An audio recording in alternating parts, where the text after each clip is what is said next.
Good evening, it's 8 o'clock. I'm Sally Burdett, live from Johannesburg. Your top stories this evening. Momentum makes a plan to pay out the family of a man who died in a hijacking. This after originally denying the claim over high blood sugar levels. Nor, by the way, as I indicated earlier, did I look for the shebeen in its vicinity. Sticking to his guns, Pravin Gordhan testifies he never met with the Guptas and challenges people who have information to testify at the state capture inquiry. But outside that inquiry, Julius Malema labels Gordhan, quote, a dog of white monopoly capital. After a massive public backlash, insurance company Momentum is paying out a life cover to the widow of Nathan Guinness. Guinness's widow was initially denied the claim because her husband never declared his high blood sugar levels, which he knew about when he took out his life policy. He was shot by hijackers in his driveway last year. The insurer now says it will make an exception and pay out when a person dies in violent circumstances, even if that person is found to have not declared a health concern.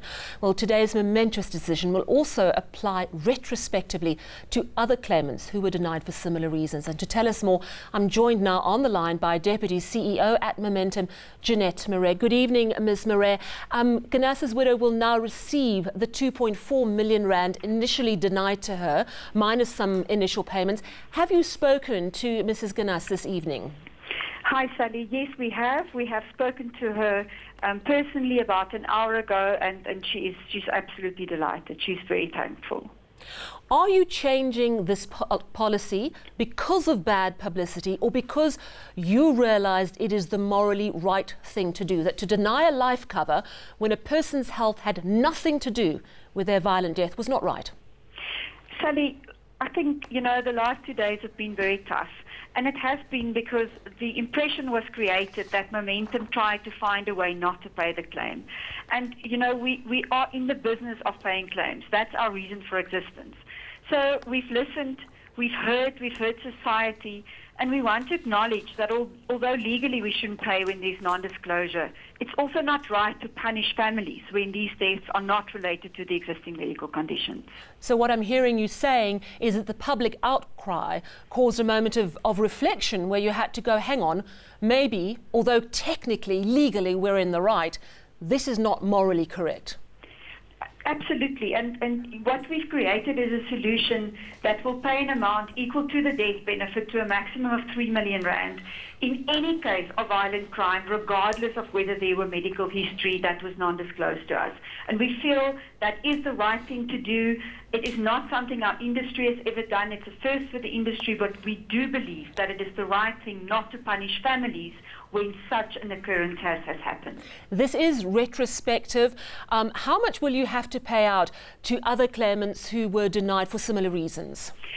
Sadly, we are busy going through all of our previous claims. We've already found 2 clients where in the recent past there was a similar situation.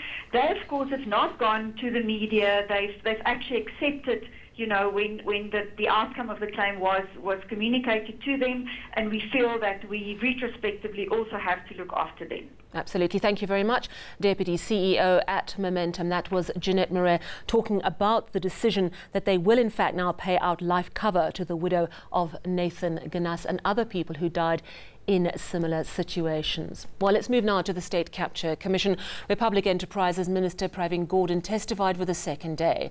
Today, he gave details about his relationship with the Guptas. Speaking under oath, he made it clear that despite repeated attempts by the influential family, he never went to their Saxonwold home and refused private meeting requests.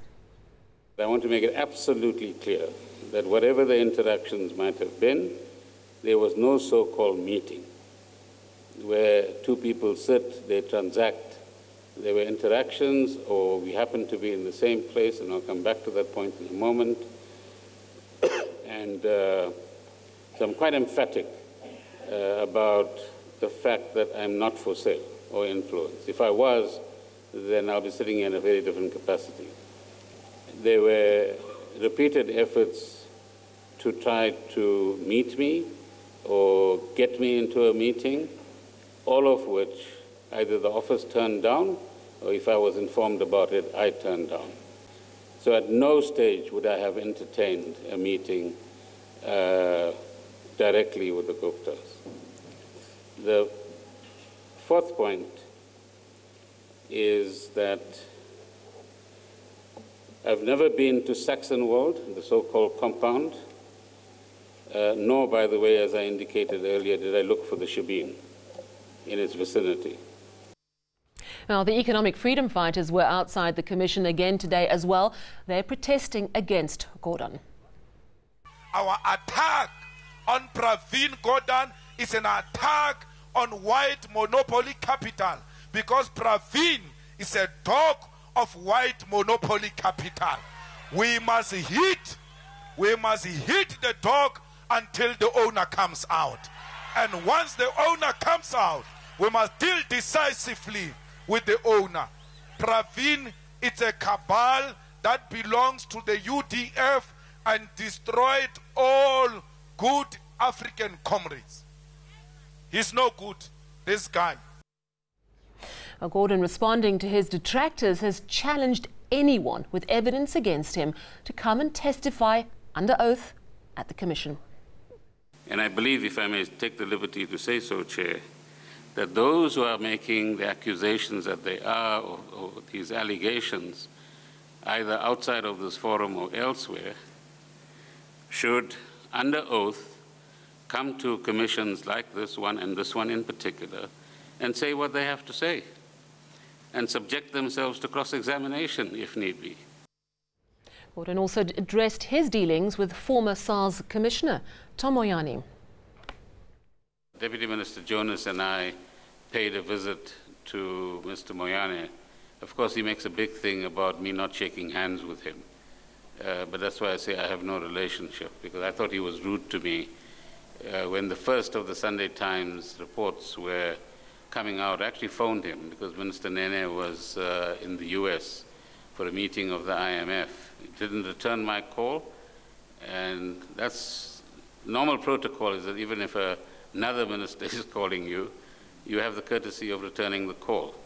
But anyway, those 10 issues, part of the 10 issues is substantial changes to the operating model of SARS, which we now, Judge Nugent has been pursuing. So I don't want to trample that ground now. Safe to say that if there is something new happening, find the first opportunity to brief the new minister, see if he or she is comfortable with where you're going, and if not, persuade the minister that this is the right thing and in the best interest of the institution. And that's simple accountability. Meanwhile, former President Jacob Zuma has come out fighting for ex-SARS boss Tom Moyane. He's filed an affidavit supporting Moyane's Constitutional Court challenge against his dismissal. President Cyril Ramaphosa fired Moyane based on recommendations of the Nugent Commission into the Tax Authority. Moyane is challenging the constitutionality of the commission. In his affidavit, Zuma says Nugent had no authority to recommend that Moyane be fired. He says the commission was not appointed to deal with employment contracts of individual employees.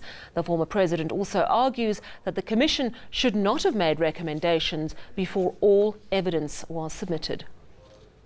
Our main argument was that there is double jeopardy that Mr. Moyane is facing, one in the disciplinary inquiry as well as in the SARS inquiry. Not only double jeopardy, now you have a third jeopardy, that the issues concerning Moyane have been brought before the commission. In fact, he's facing triple jeopardy now. We hope that the affidavit of former President Zuma will assist the court in arriving at a just decision in the process. A blow for former Northwest Premier Supra Mahumapelo today. The South Gauteng High Court has dismissed his urgent application to overturn an ANC-NEC decision to strip Mahumapelo and his Provincial Executive Committee of their powers. Now, Mahumapelo and 4 others took the party's NEC to court. They felt dissolving the committee was flawed and went against the ANC's constitution. But the ANC-NEC says it took the decision because of the poor functionality of Northwest branches. The matter today was deemed not to be urgent and will be heard in January. In the meantime, this means the ANC's provincial list conferences go ahead.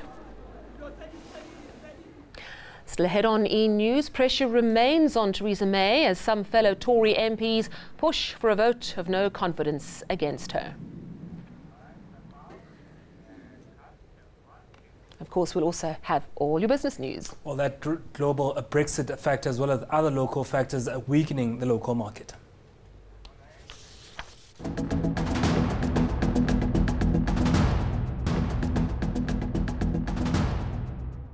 Let's talk business now with Mateo Garipe. Good evening to you, Mateo. I know you heard the interview that I did with Momentum at the top of the bulletin. A really big decision that they're not going to allow an issue of a non-disclosure around a health issue stop them from paying out a life policy if a person dies in violent circumstances. Have other insurers reacted? Does this set out a precedent for other insurers perhaps to follow in South Africa? Well, they haven't reacted as yet, and I'm sure they'll be looking at this quite closely. And MMI Holdings, which is, of course, the group holder of Momentum, said this information after market close. And I think they know that this would be having an effect, of course, on their share price. And also, they did state in that statement that the payments are going to be coming from profits. So it's going to reflect on their bottom line as well. And given the fact that they're going to go back to other customers that this has happened to, we could see a lot of money being lost through this particular process. This does and could, pose a precedent to the entire industry for, other consumers who'll be calling their own insurers to say, wait, what happens when this happens to us? Are you going to do the same? And we'll see a kind of change in policy, and this is where you see the voice of the consumer coming in and being very powerful. And I think, a lot of South Africans came together behind this and said, no, wait, but this is wrong. Can it be changed? And now we're going to have the industry answer. Yes, it's going to be very interesting to see what other players in this space come up with. You've got some information about Eskom load shedding. Tell me more. Definitely. Well, the initial plan was to have stage 4 load shedding for Eskom, and now for precautionary purposes, this is what Eskom says, they might need to shed about 8,000 megawatts of power each time they do go into this load shedding. And of course, they are in a tighter space now because the coal price has gone up locally, and that's because, coal suppliers do know that they are now desperate to get coal. And, they're going into all sorts of agreements and emergency agreements to get more power for the country. But the next 4 months is looking quite dark for South Africans. So is load shedding definitely on the cards as we speak? It's definitely happening. And is 8,000 megawatts more than we've ever had to lose before? I mean, is there any idea of scale? It just makes the period longer for load shedding. So whereas you'd have 2 hours and 3 hour batches, you might see much longer periods of load shedding over the period. Oh, I better get my candles. And generators. Yes. Yes. Mateo, talk us through the markets today. Well, it was a tough day for the all share today, and that's because there was a tech sell-off in global markets, and that saw a lot of our markets also going down. The all share down more than 2.5%. Industrials also suffering at the back of a weaker Naspers share, while financials were down at the back of a weaker rand. Gold shares were up marginally, with gold at 0.18% and platinum suffering today, while the resources stocks were also down close to 2%. In commodity prices, the price of gold at $1,222 an ounce, and platinum are down more than 1%, with Brent crude keeping low for that petrol price at $63.34 a barrel. The rand not playing bold today. It's at 14 rand 7, just slightly weaker against the dollar. It's at 16 rand 2 cents against the euro, firmly up against the euro, and that's because of those Brexit uncertainties there. It's at 18 rand 3 cents now against the pound. Thank you very much, Mateo Garipe. We'll chat to you again tomorrow. Speaking of those Brexit uncertainties, pressure continues to build on British Prime Minister Theresa May over her Brexit deal. Tory MP Jacob Rees-Mogg has warned fellow MPs that if they don't ditch May now, she will lead them into the next election, scheduled for 2022. Rees-Mogg wants to oust May over her EU withdrawal agreement. So far, he's failed to get enough colleagues to back his call for a no-confidence vote. The Cabinet met earlier for the first time since 2 of its members quit over the draft Brexit deal. A commuter train carrying around 150 people has derailed outside the Spanish city of Barcelona, killing 1 person and injuring at least 6 others. A landslide triggered the crash between the northeastern towns of Terrassa and Manresa. Rescue workers have been trying to free passengers trapped in the wreckage. The north of Spain has suffered heavy rains in the last few days, causing flooding and landslides. Still ahead, we'll go to Louis at our weather centre standing by, going to give you all the weather news. And then President Cyril Ramaphosa rolls out the red carpet for the German president today.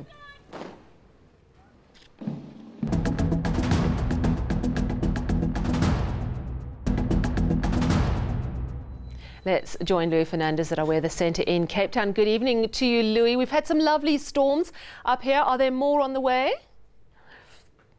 Hi Sally, yes there are. At the moment it's quite stormy over parts of the northwest, the Free State and in particular over KwaZulu-Natal, and we're still expecting some of those thunder showers to spread eastwards overnight towards Gauteng as well as Mpumalanga and Limpopo. At the same time, a cold front is brushing over the southern parts, showers reaching the Eastern Cape overnight, spreading into KwaZulu-Natal during the course of Wednesday, and then in the afternoon a couple more thunder showers popping up over parts of Limpopo and Mpumalanga, but by tomorrow night things will start quieting down for most parts of the country. Looking at the detailed forecast, the Northern Cape, sunny, dry and warm to hot, but it will be a chilly morning for some parts of this province. And in the Western Cape, there'll still be a few showers, especially in the morning along the south coast as well as for parts of the Karoo. In the Eastern Cape, it's going to be an especially cool day with temperatures below the 20-degree mark for many places. We're going to continue seeing showers over parts of this province, and it's also going to be a cooler day over KwaZulu-Natal, 19 in Maritzburg, and a few thunder showers expected in the north of the province. Isolated thunderstorms expected for Mpumalanga, where it will be a hot day, and it's going to be especially hot in Limpopo, where Musina reaches a high of 41. But the good news is that there will be a few thunderstorms in the province. For the northwest, on the other hand, a hot and dry day expected for this area with lots of sunshine, and in the Free State it will also be mostly dry, but there could be a few thunder showers around Harrismith. A very gusty afternoon is expected for Johannesburg, where you climb to 31 degrees, and although there could be a few showers and storms first thing in the morning, it looks as though the afternoon will be dry. Looking ahead to Thursday, and we're going to see just a few isolated storms in the northeast, a bit of rain for Bombela and Richards Bay, similar for East London and Port Elizabeth. And then on Friday, a few more thunder showers returning to parts of the Highveld, cloudy and wet for Bombela, Richards Bay and Durban, while it's going to be sunny and hotter towards the west. That's all from the Weather Centre. It's back to you, Sally. Thank you so much, Louis. And finally, it was a day of pomp and ceremony as President Cyril Ramaphosa hosted German President Frank-Walter Steinmeier, who's here on a state visit. Our president used the opportunity to reiterate that foreign-owned property and investments were safe here in South Africa. It's the first visit by a German head of state in 20 years. And these were some of the rather spectacular scenes from outside Tynhuis today.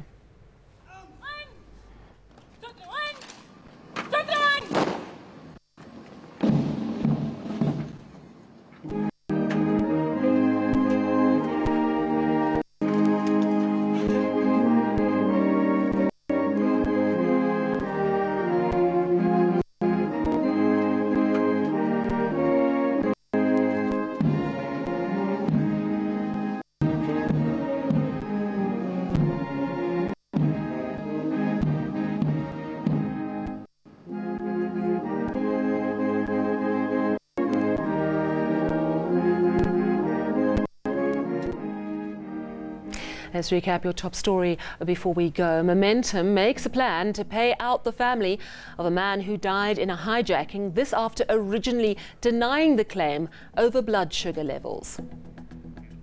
And sticking to his guns, Pravin Gordhan testifies that he never met with the Guptas and challenges people who have information to testify at the state capture inquiry. From me and the team, it's a very good night.